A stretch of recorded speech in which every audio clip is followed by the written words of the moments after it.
इस वक्त एक बड़ी खबर सामने आ रही है। जराये के हवाले से ये बड़ी खबर है, पाकिस्तानी दहशतगर्द फिदायन हमले की साजिश कर रहे हैं। अयोध्या मामले पर फैसले के पेश नजर बड़ा हमला करने की साजिश है। इस बार निशाने पर उत्तर प्रदेश और दिल्ली है। खुफिया जराये ने अलर्ट जारी किया है। नेपाल और बांग्लादेश के रास्ते दरअंदाजी की तैयारी में है। पुलिस और सिक्योरिटी के ट्रेनिंग सेंटर भी निशाने पर है। दहशतगर्दों को हथियार, गोला बारूद पंजाब और जम्मू कश्मीर से मिल सकते हैं। ओवरग्राउंड वर्कर का पूरा नेटवर्क इस काम के लिए सरगर्म है। इस वक्त की अहम खबर जराये के हवाले से आपको बता रहे हैं। हमारे नुमाइंदे संदीप बॉल इस वक्त हमारे साथ जुड़ चुके हैं। संदीप, आपसे इस पूरे मामले को लेकर के खुफिया जराये से जो ये अलर्ट जारी हुआ है, इस पर अपडेट चाहेंगे।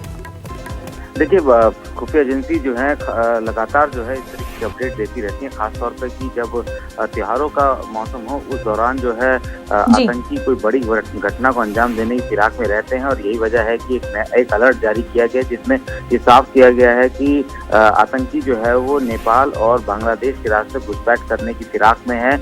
और साथ ही इनका डेस्टिनेशन पॉइंट जो है वो यूपी और दिल्ली है, यानी कि यूपी और दिल्ली जो है वो वहाँ पे जो है आतंकी गतिविधियों को अंजाम देने की फिराक में है। और बताया जा रहा है कि जो आतंकी हैं उनके पास किसी भी तरीके का हथियार, जब वो इन्फिल्ट्रेशन करेंगे या अंदर घुसपैठ की कोशिश करेंगे तो बिना हथियारों के वो जी संदीप, आप तक हमारी आवाज पहुंच पा रही है?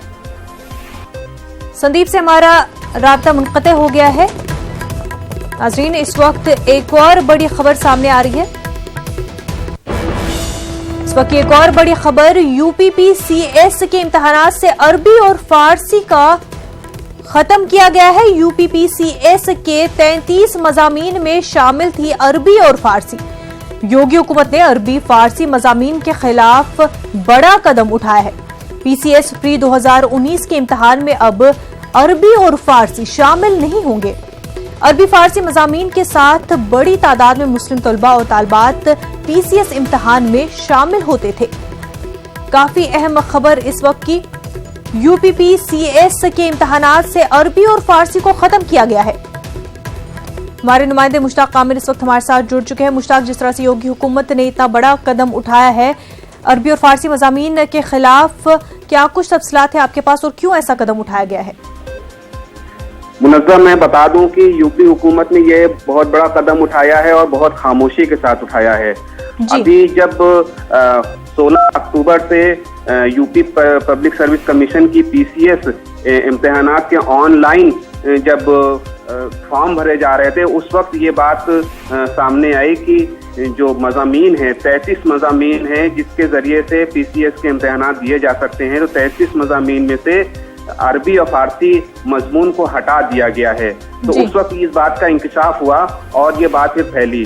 देखिए कि सबसे बड़ा जो नुकसान है अरबी और फारसी मज़ामीन का पीसीएस की जो परीक्षा है या जो एग्जाम उसको उससे हटा लेने से मदारिस के बच्चों को बहुत बड़ा नुकसान होगा। क्योंकि आमतौर से होता ये है कि बड़े मदारिस के बच्चे जो अरबी या फारसी पढ़ के आते हैं और असरी उलूम की तरफ जाते हैं, बीए करते हैं, एमए करते हैं, फिर वो पब्लिक सर्विस कमीशन के इम्तिहानात में बैठते हैं, पीसीएस में या आईएएस में बैठते हैं, खासतौर से पीसीएस में। तो अब उनके लिए राहें एक तरह से बंद हो जाएंगी क्योंकि इनको अरबी और फारसी अच्छी आती है और बीए और एमए में इनके जो नंबरात अच्छे होते हैं। तो ऐसे में प्री और मेन एग्जाम जो है ये आसानी से निकाल लेते हैं। फिर इनके सामने जो सबसे बड़ा जो चैलेंज होता है वो इंटरव्यू का होता है। तो इस तरह से ये 3 मरहले, इनमें से बहुत से बच्चे ऐसे हैं मदारिस के जो पार कर जाते हैं और पीसीएस के एग्जाम में वो सिलेक्ट हो जाते हैं। तो अब एक तरह से उनके लिए ये एवेन्यू और ये मौका भी बंद हो गया है मदारिस के बच्चों को पीसीएस के इम्तिहान में कामयाब होने का।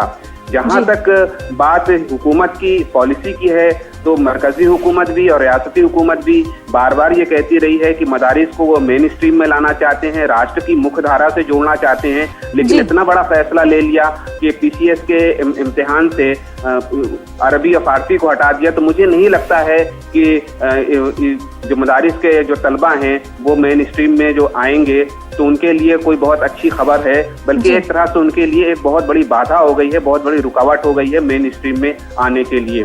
मुनज़्ज़म, मुश्ताक, स्टूडेंट्स का क्या कहना है? क्योंकि बहुत बहुत बड़े पैमाने पर स्टूडेंट्स जो है अरबी फारसी पढ़ते हैं, खासतौर से मुस्लिम स्टूडेंट्स जो है, तो अब ऐसा कदम उठाया गया है, उनके लिए तो काफ़ी ज़्यादा परेशानियां हैं, आगे चल के उनके करियर में बहुत ज़्यादा रुकावटें आएंगी। अब उनके पास क्या कुछ रास्ता बच जाता है? मुनज़्ज़म, मैं बता दूं कि 16 अक्टूबर से ये फॉर्म भरना शुरू किए गए हैं ऑनलाइन। अभी बहुतों को पता ही नहीं है, क्योंकि इसके लिए कोई नोटिफिकेशन, कोई सर्कुलर नहीं जारी किया गया हुकूमत की तरफ से, कोई इश्तिहार नहीं दिया गया हुकूमत की तरफ से कि जिससे लोगों को खबर हो। जब वो ऑनलाइन फॉर्म भर रहे हैं और जब वो अपने ऑप्शन पे जा रहे हैं, जो 33 मज़ामीन के जो ऑप्शन होते हैं उसमें जा रहे हैं, और जब वो अपने ऑप्शन तलाश कर रहे हैं अरबी और फारसी के, तो वो गायब हैं। फिर वो ये उसमें बताया जा रहा है कि ये मज़ामीन हटा दिए गए हैं इम्तिहानात से। तो अभी बहुत ज्यादा लोगों को पता भी नहीं है, मदारिस के लोगों को, तो ये बात अभी धीरे धीरे पता चलेगी। लेकिन जो फैसला हुआ है ये बहुत बड़ा कदम है, और इससे मदारिस के लोगों को, खासतौर से अक़लियती फ़िरक़े के मुस्लिम तबके के जो लोग हैं उनको काफी मुश्किलात का सामना करना पड़ेगा। पीसीएस का इम्तिहान, आईएएस के बाद पीसीएस का इम्तिहान जो है बहुत अहम माना जाता है तरक्की के लिए। जिनका बहुत अच्छा तालीमी रिकॉर्ड होता है, शानदार तालीमी रिकॉर्ड होता है, वो इसमें आते हैं, और एक इसकी समाजी हैसियत भी होती है।